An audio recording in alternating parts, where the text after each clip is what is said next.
Hello बच्चों, आज मैं आपको ये बैलून की मदद से मैं बताऊंगा कि कूलम्ब्स लॉ क्या होता है। चलो देखते हैं। ये बैलून को मैं इस पानी के सामने में लेकर के जा रहा हूं। कुछ हो रहा है क्या?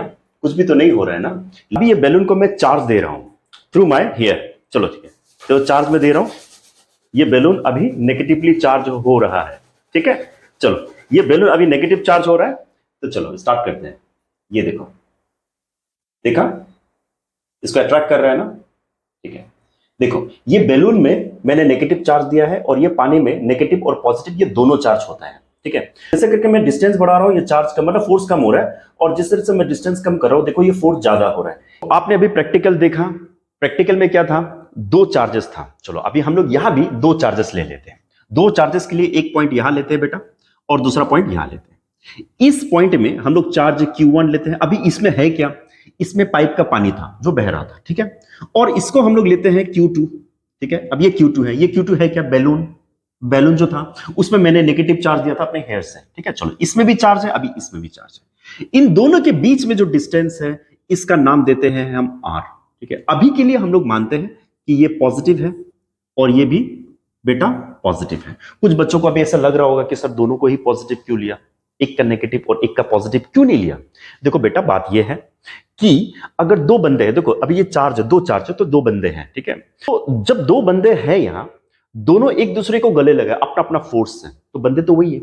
अगर दोनों एक दूसरे को धक्का देंगे, बंदे तो वही है।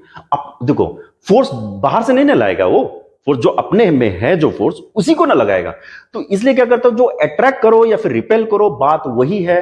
तो अभी हम लोग क्या करें, देखो एक पॉजिटिव और एक नेगेटिव लो, या फिर दोनों को पॉजिटिव लो या फिर दोनों को नेगेटिव लो, बेटा बात वही है, फोर्स वही रहेगा, दोनों का जो फोर्स है बेटा वही होगा। तो चलो देखते हैं। अभी के लिए हम दोनों को क्या करते हैं, पॉजिटिव ले लेते हैं। ठीक है, अब देखो कूलम जी ने क्या कहा था, दोनों के बीच का जो फोर्स है, ये दोनों के बीच में जो फोर्स है वो डायरेक्टली प्रोपोर्शनल होगा किससे? दोनों का जो चार्जेस है इसके मैग्नीट्यूड के प्रोडक्ट के प्रोपोर्शनल होगा। अब देखो ये Q1 लिया मैंने, ये प्रोडक्ट कर दिया मैंने, ये Q2 लिया।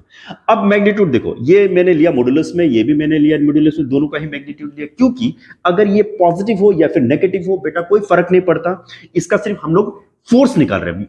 चलो अब ये डायरेक्टली प्रोपोर्शनल था। अभी जरा देखो, अब कूलम्ब्स ने क्या कहा था, अभी थोड़ी देर पहले जो मैंने प्रैक्टिकल किया था इसमें एक बात नोटिस किया होगा आपने, ये पाइप था और ये बैलून था।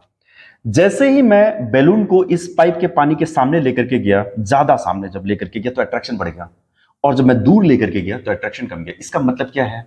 डिस्टेंस अगर कमता है तो फोर्स बढ़ता है, अगर डिस्टेंस बढ़ता है तो फोर्स कमता है। इसका मतलब है कि दोनों के बीच में जो फोर्स लगेगा, ठीक है, उसका डिस्टेंस का स्क्वायर का इनवर्सली प्रोपोर्शनल होगा। ठीक है, तो देखो इसको मैंने लिख लिया, ये डिस्टेंस के स्क्वायर का इनवर्सली प्रोपोर्शनल होगा। तो ये एक ऑब्जर्वेशन है और ये एक ऑब्जर्वेशन है। ठीक है, चलो दोनों को अभी हम कंबाइन कर देते हैं। क्या होगा? Force is directly proportional to the, ये होगा Q1 और ये होगा बेटा Q2 होगा, और मैंने यहां में लिख लिया R², मतलब दोनों के बीच में जो डिस्टेंस है उसका स्क्वायर। ठीक है, अभी जरा देखो, इसमें प्रोपोर्शनल है तो प्रोपोर्शनल हटा करके अगर हम इक्वल डाल तो क्या होगा?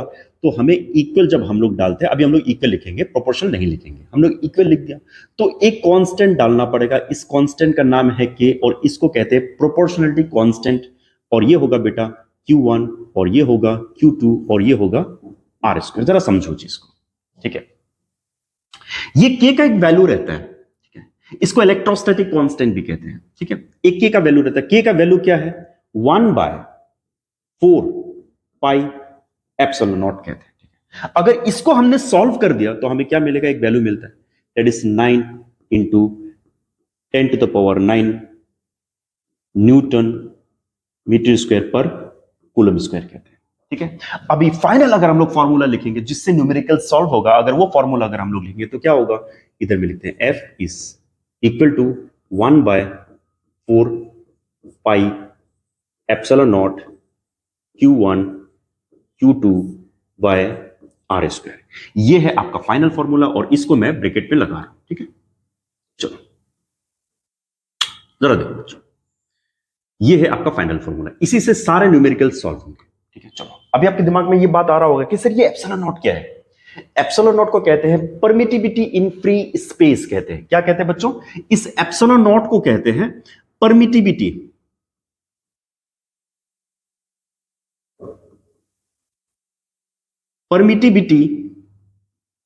In free space. ठीक है।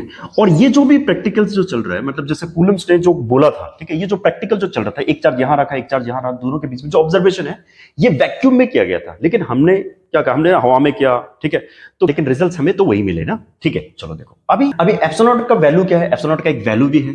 अगर हम एप्सिलॉन नॉट का वैल्यू अगर हम लोग निकालते तो क्या होता है बेटा? ये 8.85 इंटू 10⁻⁻12, ठीक है, कूलम स्क्वायर पर न्यूटन मीटर स्क्वायर भी बोलते हैं इसको। ठीक है, चलो अभी हम लोग ये देखते हैं कि इसका देखो कूलम स्क्वायर पर न्यूटन मीटर स्क्वायर निकला है, इसका न्यूटन मीटर स्क्वायर पर कूलम स्क्वायर निकला। ठीक है, ये उल्टा निकला ना।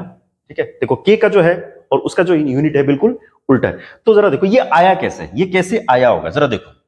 अगर हम लोग यहां से देखते हैं, ठीक है, ये के का जो यूनिट है ऐसा आया, क्यों आया? ठीक है, कभी कभी नीट में डायरेक्टली क्वेश्चन ऐसे ही पूछ देता है। ठीक है, तो हम लोग को जानना पड़ता है कि ये ऐसे आए तो क्यों आया। देखो सर, ये के को अगर मैं यहां लिखूं, देखो बेटा, अगर के को देखो, के को यही रहने देते हैं, के को मैं यही रहने देता हूं। ठीक है, ये एफ ऑलरेडी यहां था, मल्टीप्लाई हो गया आर स्क्वायर से। ठीक है, और देखो, और नीचे आएगा Q1 Q2। अब जरा देखो, फोर्स है दैट इज न्यूटन, ये R square that is metre square. ठीक है, और नीचे क्या है? कूलम स्क्वायर, क्योंकि क्यू है, इसका कूलम मिलेगा, इसका कूलम मिलेगा, इसलिए कूलम स्क्वायर कहते हैं। That is the unit of Q। ठीक है, अभी हम लोग ये देखते हैं कि एप्सिलॉन नॉट का ऐसा कैसे आया। देखो एप्सिलॉन नॉट का ऐसा कैसे आया। अब जरा देखो, यहां से ही चलते हैं। ठीक है, देखो यहां से चलते हैं, ये एप्सिलॉन नॉट को मैं यहां लेकर के जाता हूं, ऐसे आया। ठीक है, अब ये फोर्स को मैं नीचे लेकर के जाऊं, 1/4 पाई, ये फोर्स आएगा क्योंकि ये जो फोर्स है वो नीचे गया। ठीक है, अब ये एप्सिलॉन नॉट ऊपर आ गया। उसके बाद क्या था बेटा? Q1 Q2 bye are square था कि नहीं? अब जरा देखो एप्सिलॉन नॉट का क्या आता है यूनिट। देखो Q1 Q2 date is coulomb square आया। ठीक है, उसके बाद नीचे क्या आया? देखो 1/4 पाई, ये कांस्टेंट है, इसका कुछ नहीं कर सकते। फोर्स क्या होगा? न्यूटन, और R square that is metre square. ठीक है, इस तरह से इसका यूनिट आया। कभी कभी नीट में डायरेक्टली ये एप्सिलॉन नॉट का यूनिट पूछ दिया जाता है, तो आपको समझना चाहिए कि ये आया कैसे। तो बेटा ये था कूलम्स लॉ। आशा करता हूं आपको पसंद आया होगा। अगर वीडियो पसंद आया है तो लाइक करो और अपने दोस्तों को भी शेयर कर दो। So thank you very much, see tomorrow.